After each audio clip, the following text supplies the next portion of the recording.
The movie reviewed in this episode is rated R. Listener discretion is advised.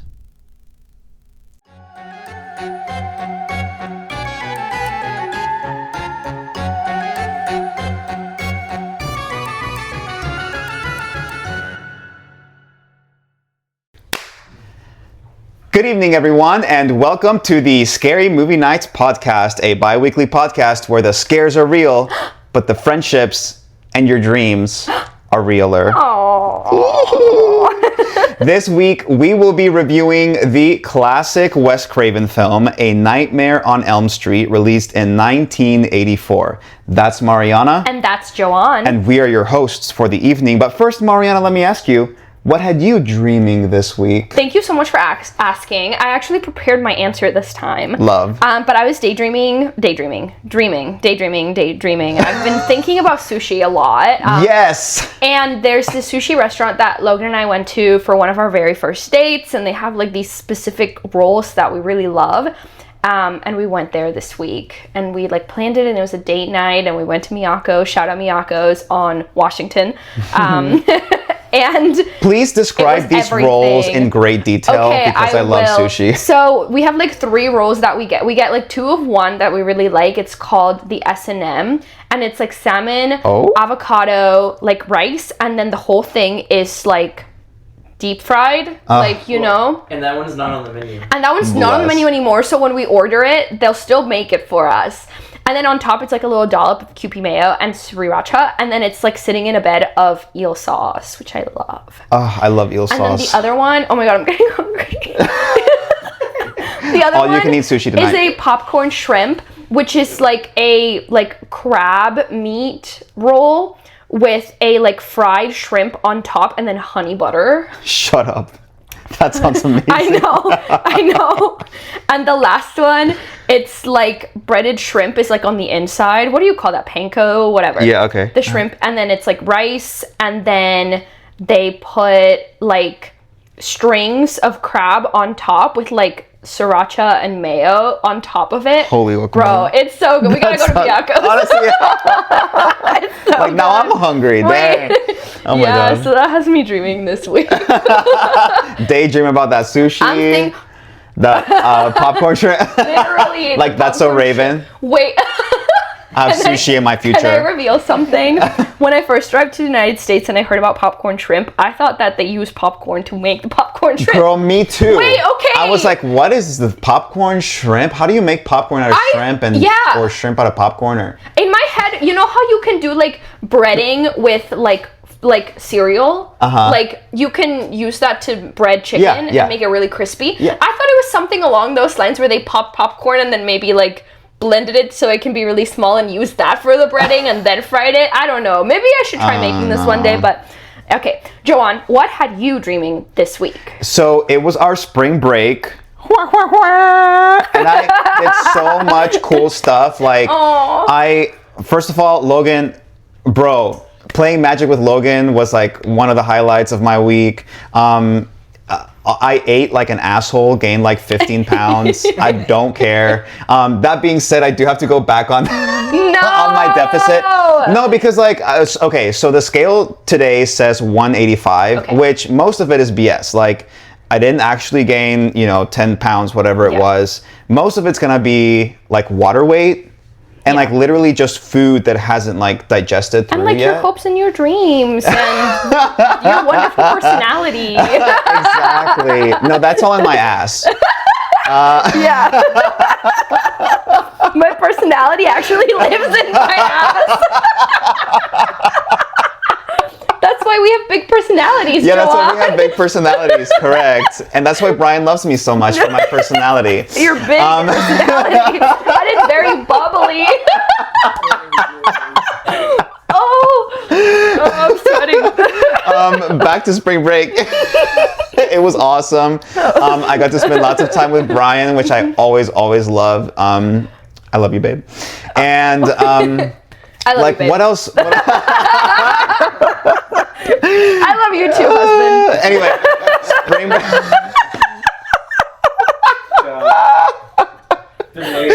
Oh my God, that's amazing. I also love your husband, just so you know. Okay, I know. I'm aware. So You steal him all the time. yes, at the beginning we went hiking, which was fabulous. Excellent. I mean, there was so much cool stuff happening over spring break. It was like much needed. I'm ready to go back tomorrow, tackle all that. Oh, and you guys have like the, what is it called again? The pre-week when you intercession is what we call it. Yeah, Yeah, that's so so cool. we're gonna be doing some cool activities. So I love that.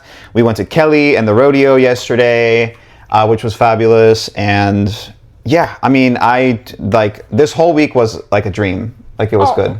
I went to work.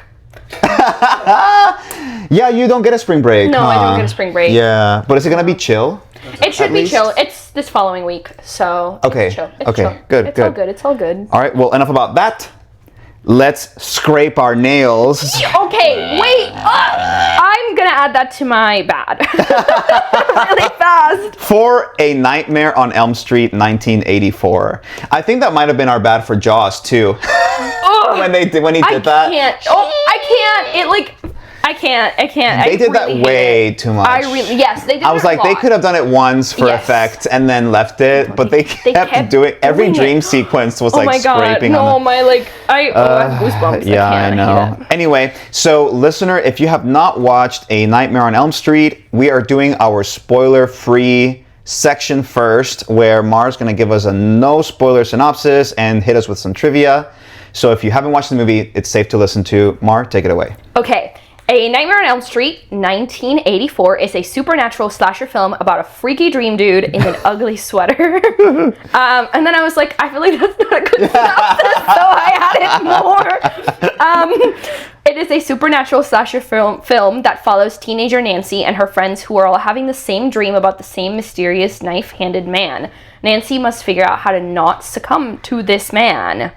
Hand hook, knife hand man. Hand hook, knife hand, man hook. Freddy. Car door. Car door. This movie was written and directed by Wes Craven, certified freak, horror movie genre king. Period. R.I.P. I'll talk a little bit more about like the idea for this film. For the casting, I am Gen Z technically, so I didn't know most of these people, but we have Johnny Depp, young little baby cutie twink Johnny Depp. So you probably have this in your thing, but like hitting it now, Johnny Depp was 21 when this movie was filmed. What? And he looks baby. young. He's a baby-faced 21-year-old, and it made me feel a little less creepy. Okay, good. Knowing he was 21. Okay, I know you mentioned this to me, but like I also want his little outfit, his little Yes, crop top outfit. I want that outfit. Wait. Okay, It slays. I hope at this point we're gonna do like 30 Halloween costumes because I think that'd be so cute. Change a third of the way through the night and then Literally, 2/3 of the way. Literally. I mean, last Halloween weekend we had like lots of outings, and so we had multiple True. costumes. So I think Are we gonna do Ghostface? I really want to do that. I really want to do I Ghostface feel like Casey. it's Casey. I think that would be amazing. We need to find a cunty blonde bob for me. I think you would look so good in a cunty blonde bob. I agree with you. And I would look so good with my face completely covered. With No, my we're face gonna and do- body completely No, covered. we'll do sexy ghost face where you have Can I have like a mini cutout skirt on and my butt? And then I'm just wearing like a thong. a thong or a jock strap. Welcome to gay course. culture. Welcome to gay culture. Okay, for the casting, Demi Moore, Courtney Cox, Tracy Gold, and Jennifer Grey were all rumored to have auditioned for this movie, but they ruled all of them out, and they ended up going with Heather Langenkamp as our main character, Nancy, and I really loved her. Maybe this was just more of a thing in the 80s, but all these people look normal. Yeah. Like, they look like normal people. They look like teenagers. All of them look, I mean, Johnny Depp was 21. I'm sure they were all in their 20s and they were all older, but they look like actual teenagers, not like movies today where I'm like, you look way too hot. You don't have any acne or awkwardness at all about you. You are a 20-year-old, but The awkwardness was definitely there. yes. For this film. For sure. Johnny Depp was completely unknown at the time when he was cast, and he was actually going with a friend to an audition, and they just like saw him and they thought he was perfect, and they originally had written Glenn as a big blonde beach jock football player guy. Say that 3 times Wow. fast. Which is like not at all what Johnny Depp looked like in this movie. He was initially rejected after bombing his audition, and they went on to discuss with other actors for the part. But Wes Craven's daughters picked Johnny Depp's headshot from the pile he showed them. Okay. Because they knew what was up. Hello. They knew what was right. They were like, oh. They were like, wait. put him in a crop top, and we're sold. I loved Glenn's character. Me too. I thought he was a good teenage character. I feel like for this movie and so many horror movies, it really is all about the friendships you make along the way. Because there are some real ass friendships in here, I think. Yeah, I think so too. For production, so the film was inspired by LA articles of refugees who randomly died in their sleep. The condition afflicted men between the ages of 19 and 57, and it was believed to be sudden unexplained death syndrome or Brugada syndrome, or both. Craven stated it was a series of articles in the LA Times, 3 small articles about men from Southeast Asia who were from immigrant families and had died in the middle of nightmares. And the paper never correlated them, never said, hey, we've had another story like this. So this kind of gave birth to the idea for this film. The high school that the main characters attend was John Marshall High School, where other productions like Grease and Pretty in Pink were also filmed. Oh. Yeah. That's kind of cool. Yeah, I never pay attention to stuff like that. Me neither. So I had it's also been a long time since I've seen Grease. Yeah. And I've never seen Pretty in Pink, which I totally should. Brian's jaw is on the floor. So it's funny because I also had not watched a lot of 80s movies. Yeah. And with a friend of ours, we were doing like a series of like, oh, we need to watch like all these 80s movies, which really turned into more of like a Brat Pack like sequence. Yeah. I don't know if you know who the Brat Pack is, but it's basically, what's the director's name? Oh, because I know the Rat Pack was like John Hughes. Sinatra and... The Rat Pack. That was the Rat Pack. Yeah, the Brat Pack was like all of the John Hughes kids that were all in his movies. Okay. And Pretty in Pink was one of those movies too, like Breakfast Club. 16 what else? Candles. 16 Candles. Yeah. Weird Science. Like stuff like Yeah. those movies, all in the 80s, and it was all these kids. Yeah. Pablo, Demi Moore, they were all part of it. Wow. Yeah, so you know, it was a big like thing back in the day because all these kids were so famous because they were doing all these popular movies with John Hughes, and probably other directors too. I mean, they were just like actors in the Brat Pack is what they called them. So Wow. Wait, we need a name like that. I don't know. We'll workshop it. Yeah, we'll workshop it. I feel like it has to end with like rat. Yeah. The snack pack. Crat, the snack. Brat Pack. But yeah, that's interesting. I didn't know that Grease and all that was from there. That's cool. During production, over 500 gallons of fake blood were used for special effects. Yeah. Okay.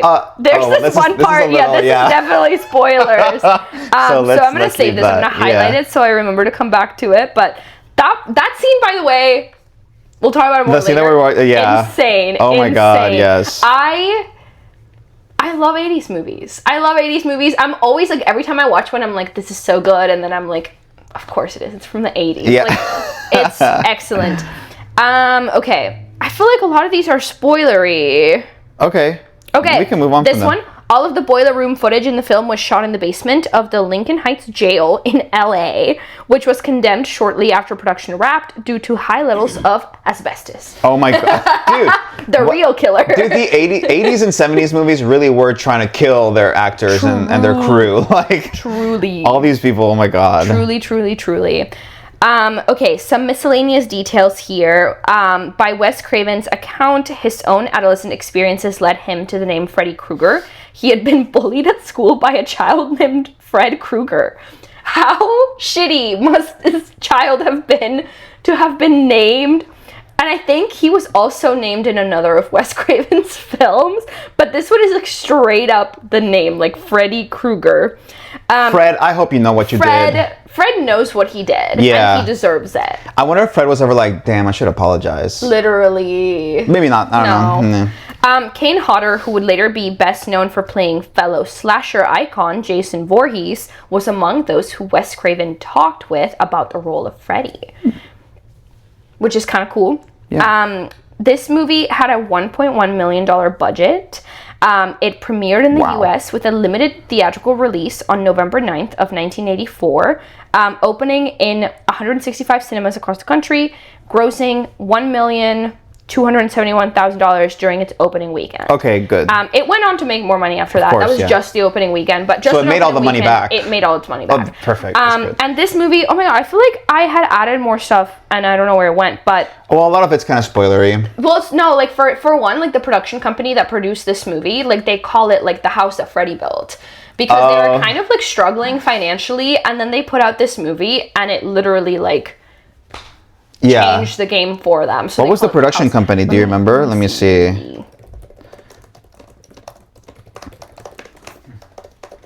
New Line Cinema, maybe? New Line Cinema. Whoa. Yeah, the house that Freddy built. Yep. Yeah. The Whoa, house and that they're Freddy still built. around. That's kind of cool that New Yeah. Line Cinema is still around. Yeah, they're still around. It just goes to show, man, take a risk, you know? Yes, for sure. Yeah.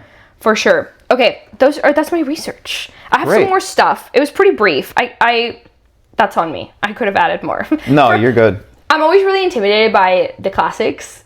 So I'm like, what if I don't include everything that everyone already knows that I don't know? I've never seen this before. That's totally fine. I think that was good. That was good. Okay, cool. Yeah, I think we could talk about. I'm just gonna pull up the franchise because there are a few of these. A few. A is few. a nice way to Oh, put yeah. it. And you know what I realized too is like this. A lot of the sequels actually were not directed or written by Wes Craven. Yeah. Well, I wonder if it was taken away from him, kind of like how Hellraiser was taken away from the director of Hellraiser. Girl.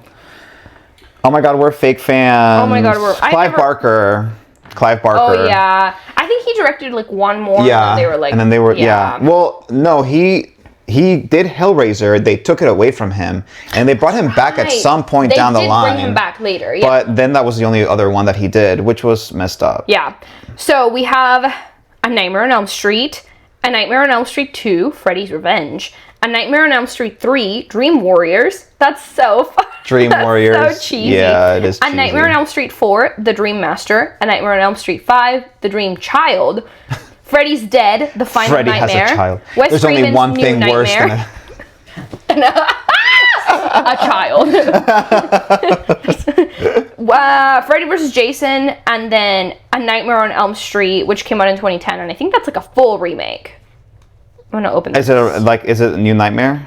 Is that what you're talking about? Sorry. It's literally called A Nightmare on Elm Street. Oh, okay. Yeah. Oh, yeah. That might be a full remake. Yeah, it looks like it. Yeah. But it's 14% on Rotten Tomatoes. And 2.2 on Letterboxd. Oh, girl. That's not good. Yeah. Damn, 2.2? Yeah, That's out of low 5. for Letterboxd. That's low, yeah. Yeah.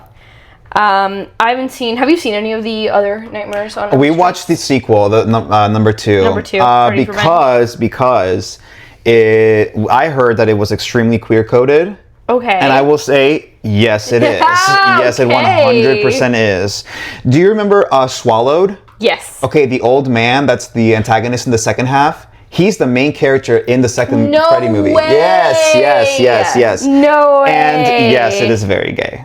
Like Oh at my one point, I remember gosh. telling Brian, I was like, "Oh my god, I could have." Like Young Ji-won would have been like, "Hello," because at one point, so it's a guy that's the main character, and at one point he's in a fight with this other guy, and they're all in like crop tops and short shorts because they're in gym class, and you know, like back in the 80s, they wore like short shorts Yeah, like and crop 2.5 tops. inch inseam. Yeah, type and thingy. they're just wrestling on the ground. They're sweaty.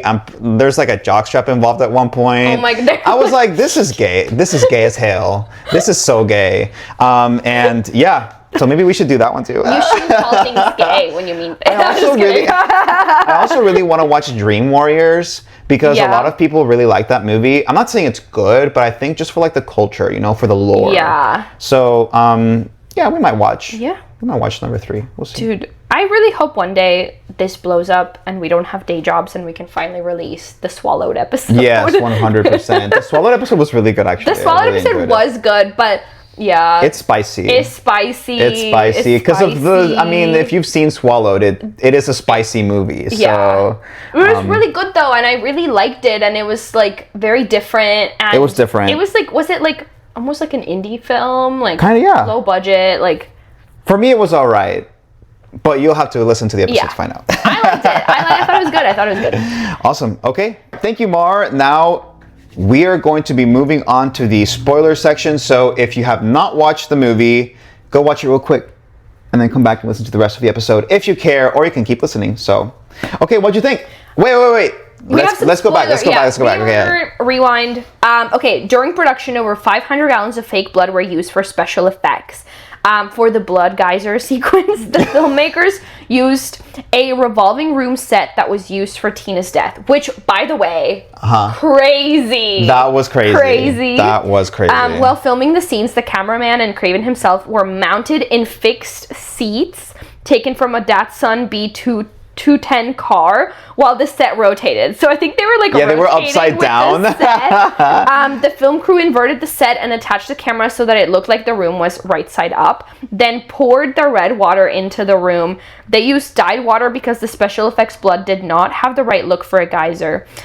During filming of this scene, the red water poured out in an unexpected way and caused the rotating room to spin, but it splashed like all over Wes Craven. Yeah. I bet. Okay, so the geyser scene was when Johnny Depp was murdered. Yes. And when Nancy was murdered, that was a different scene. So which one? I guess they used the same room for both? The rotating room for both? Yes. When Tina gets murdered, that's when she's like going all over the walls and stuff. Yeah. That was at the beginning, and then the geyser scene was later on. Did I say Nancy? I meant Tina. Yeah, I said Tina. Okay. Now, the scene where Nancy is attacked by Kruger in her bathtub, which, by the way, was insane. Yes. I love that scene. Yes, it was. It was made with a special bottomless tub. It was put into a bathroom set that was built over a swimming pool. During the underwater sequence, Heather Langenkamp was replaced with a stunt woman. The melting staircase. Oh, that was crazy. Was Robert Shea's idea based on his own nightmares, and it was created using pancake mix. Oh my god! It would have smelled so good in that set. I love the smell of pancake mix. Yeah, it's so good. But also, I would hate banana flavor. I hate the idea of stepping in pancake mix. I would hate. How do you get that? I mean, I guess you shower, but still, it'd be so sticky. During the scene in which Freddy kills Rod in the prison cell, Nancy witnesses a centipede crawl out of Tina's mouth. The filmmakers initially attempted to achieve this effect by having Wiss, the actress, force a rubber centipede out of her mouth.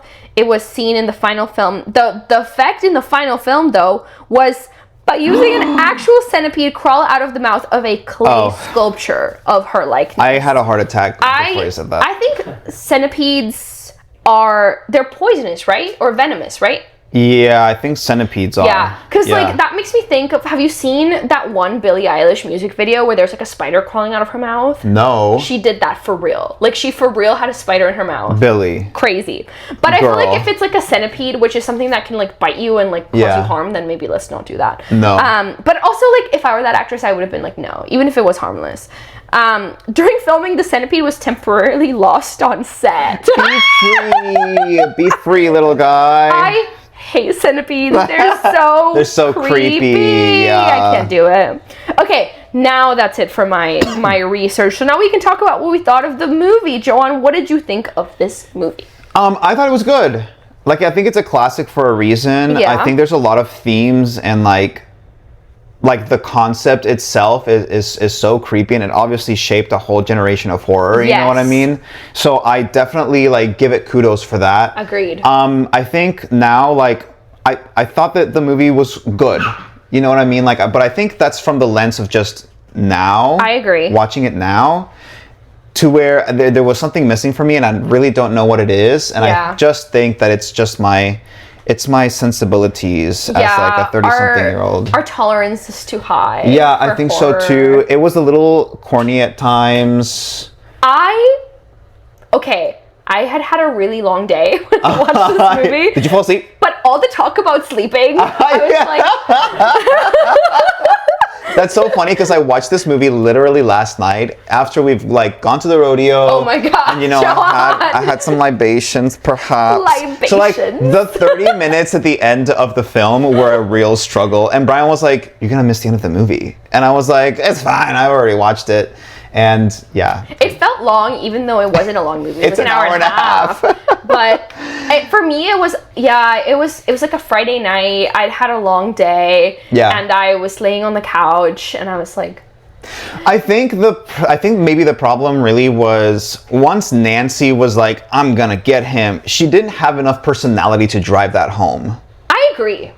You know what I mean? I agree. Because and I'll say this probably again in my good, bad, and the spooky, but like I didn't feel like Nancy as a final girl really was relatable, A, and B, like fun in any way. Yeah. Where you have people like in Halloween.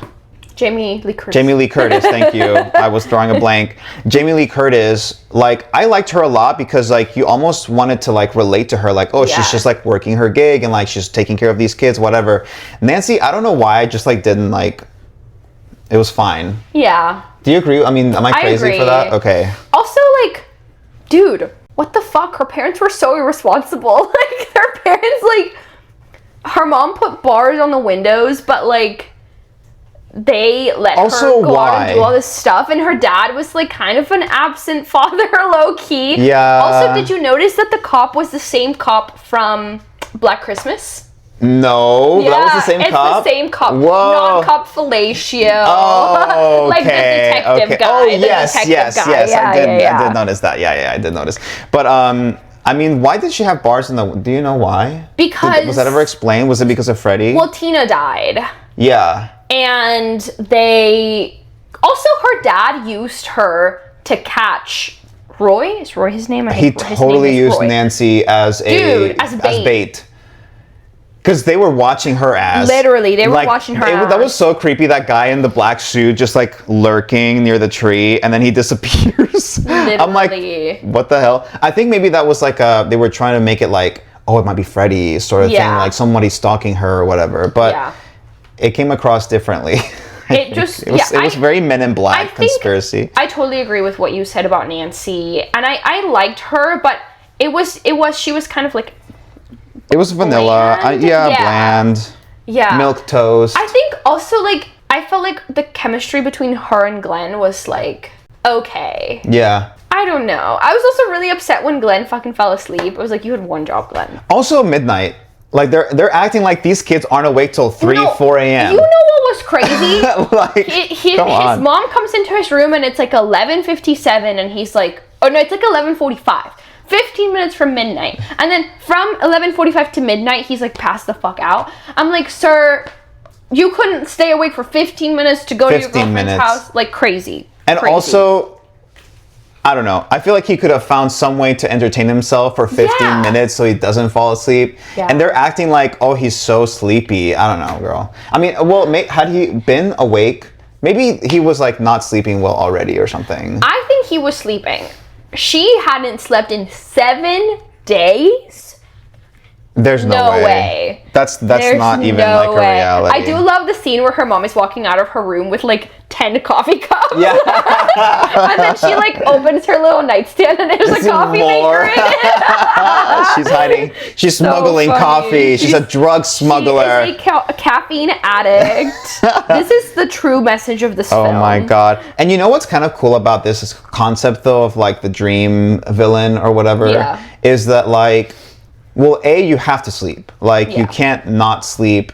Even 7 days, it drives you crazy. Like, you actually die. I think Logan was telling me about it. Yes, you can die from no sleep. Yeah. But also, like, you hallucinate. The less you sleep, the more, like, your hallucination/dream world in your head and your reality, like, merge. Yeah. Which, I was like, that's kind of interesting. Then that means, like, Freddie... the less you sleep, the stronger he becomes, because then he can like actually invade your reality. Yeah. Not that he needs to, because he can just kill you in your dreams, and like just fine that happens. For himself. He did just fine. But I like that concept of like you can never escape this. Like, this Yeah. is a killer that you cannot escape. And the more that you try to escape, the more vulnerable you The might more be to vulnerable him. you are, yeah. Also, I thought it was really crazy when the mom, like, casually reveals that her and other parents murdered Freddy Krueger. I was like, what the fuck? She kept the knife to be hand. fair, she kept that. That's the big part about it. I'm like, girl, Yeah. throw that shit in the ocean. Like, literally. Like, go Let it somewhere, burn. bury Let that it burn. shit. Like, oh my And god. I'm like, why do you have this thing? I'm like, that's probably why he's like going around Yeah. and like, probably like a relic that you're carrying, like a Yeah. cursed item. Cursed item. Like, come Logan on, would girl. totally pick up those yeah, knife literally. hands. He's like, whoa, cool knife Those are hands. so cool. They're glowing kind of green, but they look weird and they smell bad, but I'm gonna grab them. Oh my god. Yeah, that was crazy to me. But I feel like, I don't know, like, the parenting was weird. Like, even just from the beginning of the movie where, you know, Tina has a dream, and first of all, her friends were so nice. They, like, slept over at her house because she had this, like, creepy dream. And Glenn is lies cute. to his mom about where he is, which is And they so play it on the funny. tapes and Yes, that was so funny, and the girls are just, like, dying. That was really funny to me, and it also made me think of, like modern, like, teenagers, like if I had kids, like, you are on Life 360, baby girl. Like, Yeah, I for real. know where you are at all times. For better or Although, worse. I'm sure that there are ways to, like, circumvent that. Like, teens probably figured something out, Yeah. right? I don't know. Some kind of what do you call that when it like changes up your location? VPN, Yeah. maybe. So no. but it was just so fun. It's like, oh, teens forever and ever always try to be where they're not supposed to be. Teens. Freaking teens. I like that though. I mean, it's like you're trying to test the boundaries of like, and Yeah. expand your boundaries because you do And have have more sex. independence. Oh my god, that was so funny how Glenn was totally trying to make out with Nancy. Yeah. And then she's like, "No, we're here for Tina now." And I'm like, "Girl, she's up there." And Tina's getting railed. She's getting. You hear every single thing, baby. And Glenn's like, "I can't freaking sleep." And like freaking Glenn is, like, on the couch. on the couch, and he's just like, "Oh my god." Also, like, the whole thing where in movies and shows, teenagers, like, have people over at their house and they, like, have sex with their boyfriend in their parents' bedroom. That's crazy. Crazy to me. There's no way. No way. No way. No. Okay, I have a question. I have a couple questions for you that I came up with. Okay. Okay, which scary movie villain would you want to have dreams about? Want to have dreams about? Yes. And which one would you never want to have dreams about? Which one would I never want to have dreams Yeah. about? And I can go first if you want. Okay, yeah, you go first. Okay, I would want to have dreams. I would not want to have dreams about Valak from The Conjuring 2. Fuck that bitch. Yes. No. Immediately, no. But I would want to have dreams about Ghostface as long as it's Matthew Lillard. Actually, if it's Skeet Ulrich, I'm okay with that too. Either one. Either one. one. Okay, scary movie villain. Do you would want I me to want read to you have? some? No. Okay. Let's see. Actually, I'll read you some. Yeah, okay. Michael Myers, Freddy Krueger, Jason Voorhees, Leatherface, Chucky, Hannibal Lecter, Pennywise, Pinhead, Ghostface, Jigsaw, Xenomorph, Xenomorph. Art the Clown, Kayako from The Grudge, or, what's her name from The Ring? Samara. Valak. Dude, I honestly would not. I'm gonna agree with you Oh my on god. Valak. Imagine Megan. Okay, yeah, Valak. I would not want to do Valak because Valak is very sneaky, and the jump scares that Valak does are actually really Valak good. scares the shit out of me. Me too. I can't. The nun, because it's a double whammy there. You Yeah. have crazy demon face. Yeah. And a nun. No, thank Literally, you. my Catholic guilt could never. Literally no. Could never. And then which one would I want to have a dream about? Yeah. Are there any hot villains? You know what I was thinking? I was thinking of, like, the hot leather daddy from, what was that movie? Hellbent. Hellbent. Yeah. Hot leather daddy. Yeah. Is that his Literally name? just murder me. Yeah. Okay, I have another question now. Okay. Fuck, marry, kill. Okay, love that. Freddy, Uh-huh. Michael, or Okay. Jason. Okay, immediately, well, oh my god, there's two ugly ones. energy, like. No, I don't know. Their energy. I think I would kill them all. This is too much. Okay, no, but I have to pick fucking Yeah, you Michael. have to. You have to. I actually think Freddie would be real freaky in bed. With those hands. With those hands, doing those something, knives you know what I mean? What those knives do. Okay, so I would fuck Freddie. I think that Michael probably has some type of generational wealth. I get Nepo baby energy from Michael. Like he's just doing stuff and there's no repercussions for it. He's like, I'm just gonna go murder because I can. You know what I mean? Like very influenza baby. Yeah. So I would marry Michael because I feel like he would provide for me the most. I feel like if anyone's a Nepo baby, it's Jason. He's a horror Nepo baby because his mom was the original killer. That's true. So in a way. But that's not wealth. That's true. That's more influence, I guess. That's true. No, but I'd kill Jason. You know why? Because I don't know why. I think it's just he was just a leftover. Honestly, he was just a leftover. It's just like a Yeah, so that's what I mean. I would F Freddie. Okay. I would marry Michael for the stability. Obviously. And then I would kill Jason. Yeah. Perfect. Yeah. Thank you. You're welcome. What about you? Wait, now you have to do it. No, I think I would. Okay, here's the thing. I have not seen Friday the 13th. True. Or the Michael Myers movie, which I don't know what it's called. Halloween, girl. I'm so stupid. I have seen you the Michael Myers movie. You are not stupid, but you have seen Halloween. Definitely have seen Halloween. Literally. It's Halloween, girl. Damn. Wait, we should edit that where it's like, what's on October 31st? It's Halloween, girl. Okay. I haven't seen Friday the 13th, so I think I'm gonna just kill Jason because I don't know him. Okay, yeah. And then I think I would actually switch it up. I think I would fuck Michael and then marry Freddie. Okay. Yeah. Because you could have fun with Freddie. I like Freddie's perseverance, and I think he has an appreciation for like knit goods, and I like knitting. Also pizzazz, also like dramatic flair. Yeah, I think so. That's true, you're right. Yeah. Mm-hmm. Yeah. I like that. And if he liked you, like you could have like really fun dreams. Right? Like, I don't know. Fair. Yeah.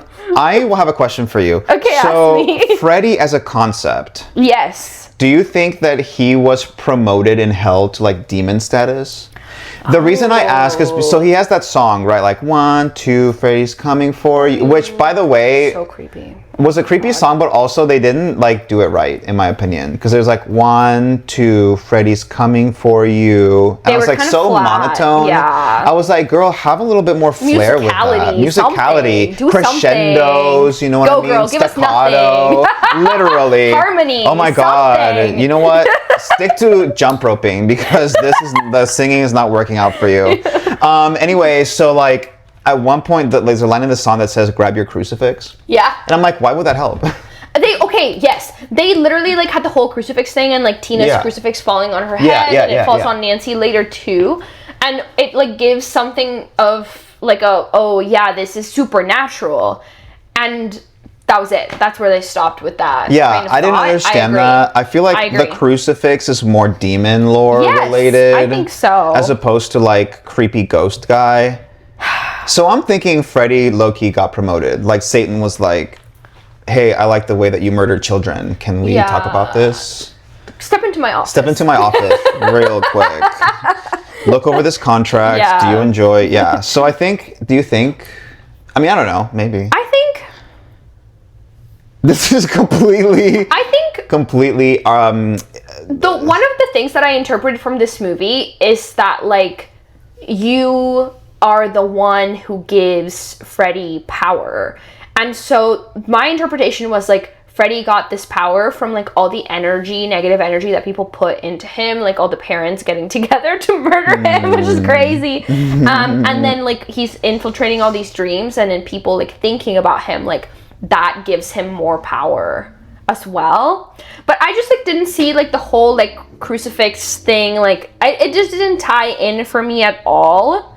But I think essentially, yeah, he's like a demon. He has some power. But I feel like I'm gonna have to like maybe watch the rest of the movies because like Nancy totally made it seem that way, like in It. You know, like I give you power and like I'm not scared of you, and like that's how they were able to defeat it. Yeah. But like for Freddy, she did that and then he disappeared. But then she literally opens the door and she's back in the dream sequence, and Freddy like carries them away. Yeah, I really want to talk about the ending sequence because I was kind of like, what just happened? No, it is and like you know I hate when movies do that.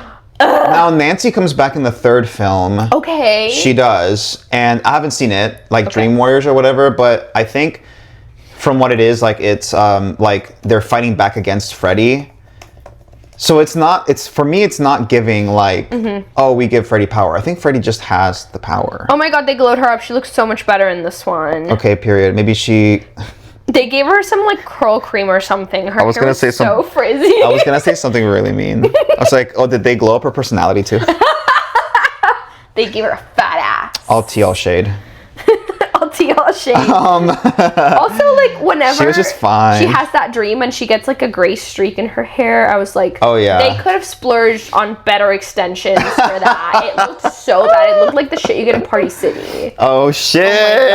Oh my god! Now this shit talking. I also felt like this movie was like practice for Scream, because Scream was like so good. You know what I mean? And I felt like this was Wes Craven like getting his feet wet almost on like a major, like what other stuff had he done before that? He's done a ton of scary movies. Before that? I'm not sure actually. The People Under the Stairs. No wait, this is The Last House on the Left, The Hills of Eyes. Oh, I didn't know he did those. No, he was like, he was a true horror director.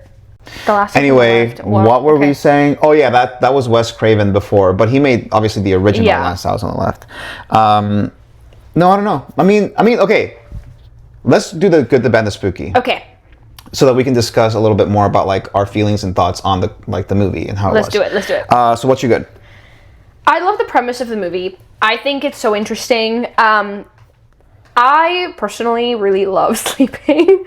So to me, this movie, even though I felt like it was a little bit slow at times, it was still very effective just because she like couldn't sleep, which I think is like, it's a safe place for me. Like I just really love sleeping. And it's something I look forward to every day. I'm like, oh my god, I get to go to sleep later.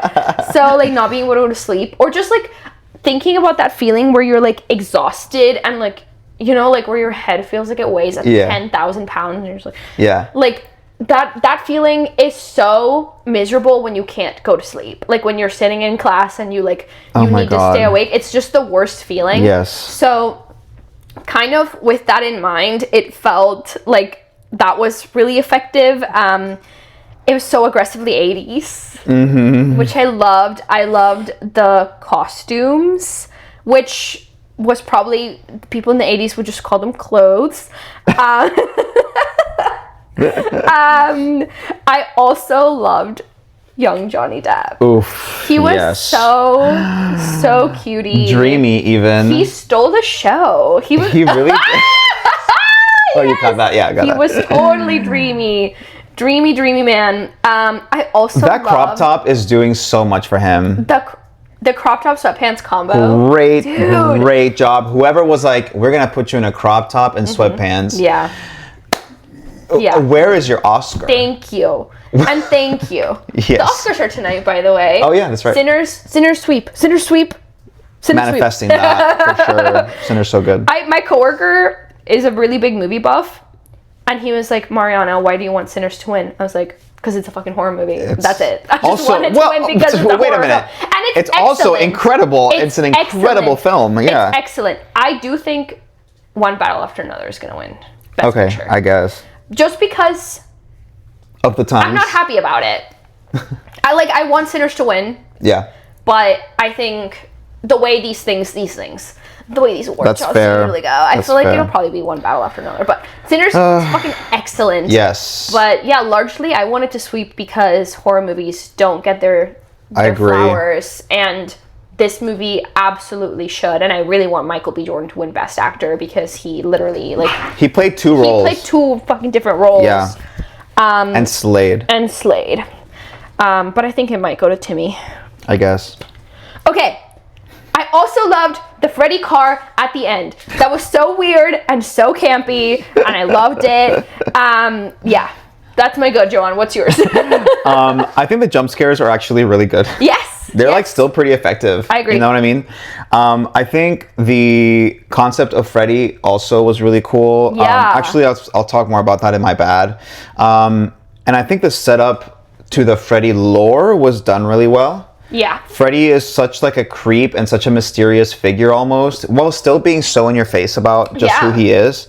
You're both afraid and curious about his like legend. Yeah. So I think they did a really good job with the writing. Like Wes writes some really great stories, and I think he did a really great job with Freddy. I also really love the concept of like, because a lot of movie villains are wearing masks, but Freddy is burned. Yeah. Like, so he's scarred, and like that is the mask. Yeah, and you know, Tina, before she's murdered, she takes off his face, and it's just like a skull. Yeah, and it's like removing the mask almost, but it's like his mask is like he doesn't have one. Which, I agree, totally effective. What's your bad? My bad. I thought the acting was okay. Okay. Yeah, it's fine. I think maybe it was just Nancy being very bland. Yeah. Bland, but there's just like lots of things that happen that I'm like, I feel like a normal person would not react this way.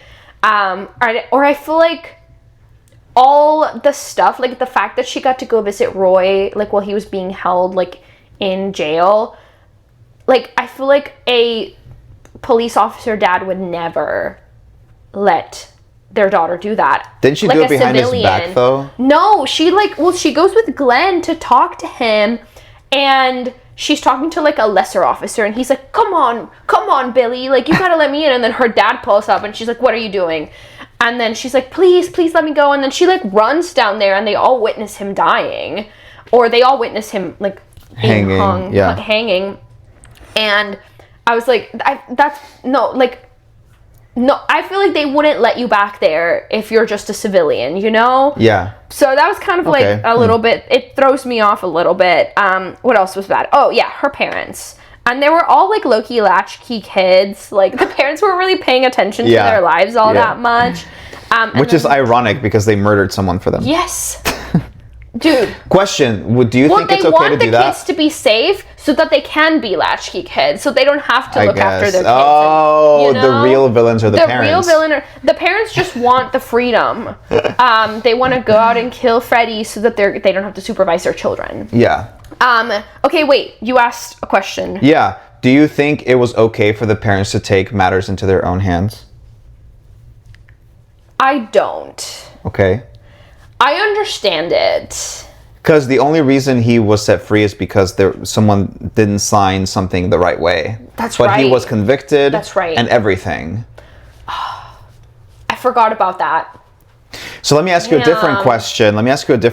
Then. How would you feel had you not done anything and then your kid was murdered? Yeah. But the irony is they did do something. And they were still murdered anyway. It is very ironic.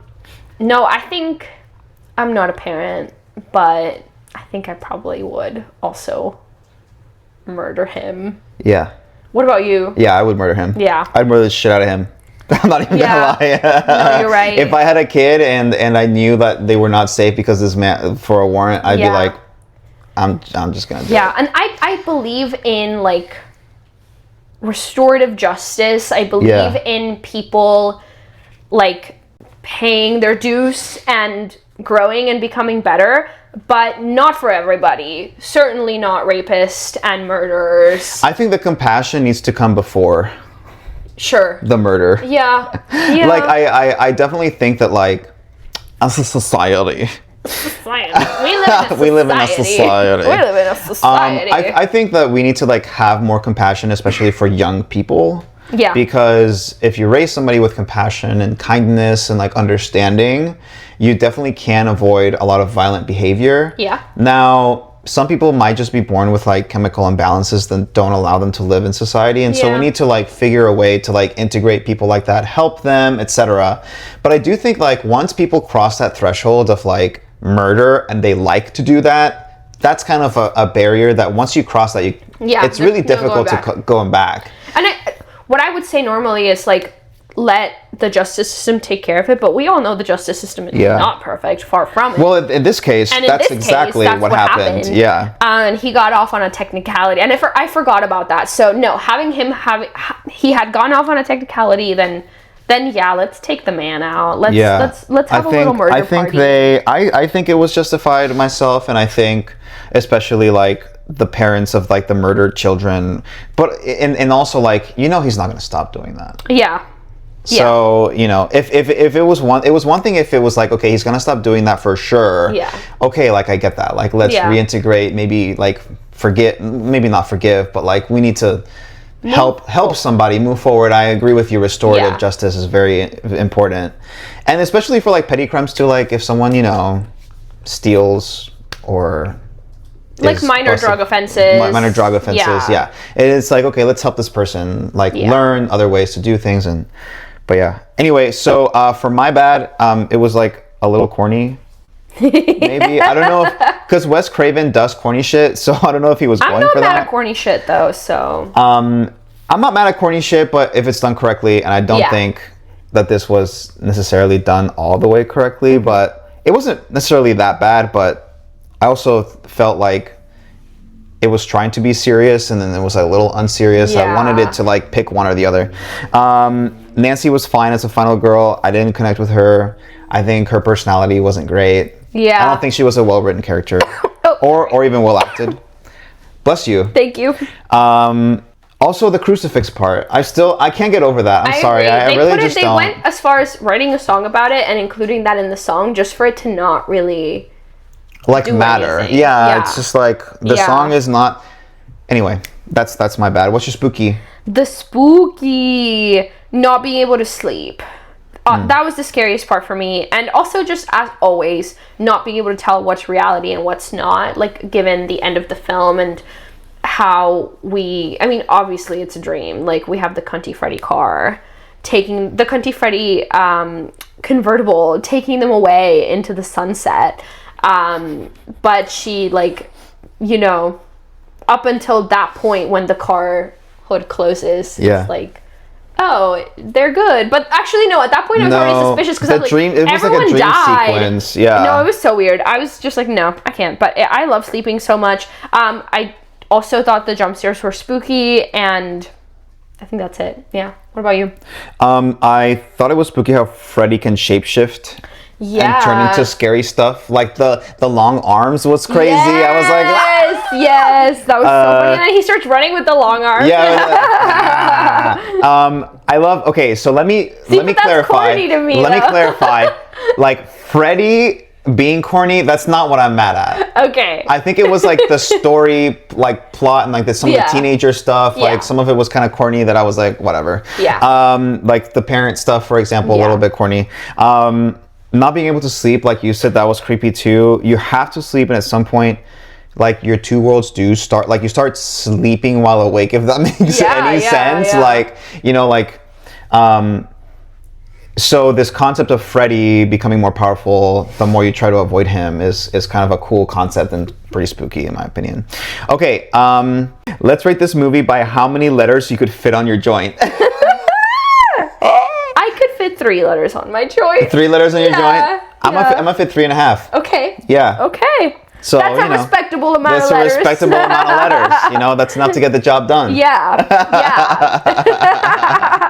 Now let's look at some Letterboxd reviews. Mar, you want to go for the first one? Let's do it. This is by Dion. It's Johnny Depp in a crop top for me. I mean, yes. Dion gave it 5 stars, so Amen. I'm sure the 5 stars was for the crop top. 4 of those are for Johnny Depp in a crop top. For real. This one's by Adam Bolt, who gave it 4 stars. The audacity of my brother to fall asleep during this. Oh my god, okay, Which I wasn't we both the only did. one. The movie made me sleepy, and it was a little bit slow at some point. Yeah, towards the end too. Yeah. Like that's what I was thinking. Okay, this is by Marmar. Marmar.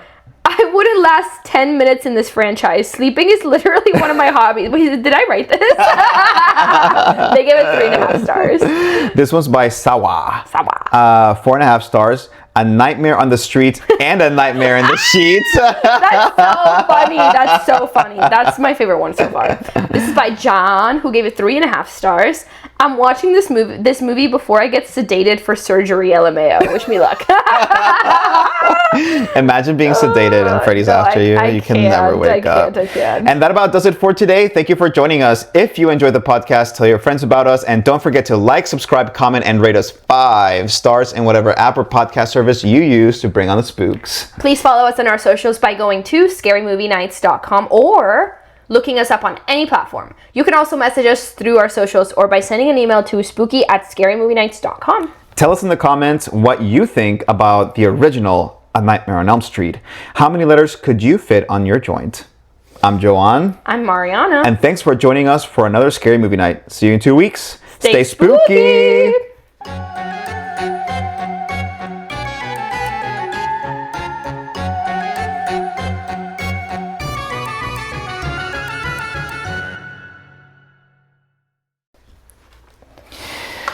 Joint is the funniest thing you can call it. Well, I thought about it and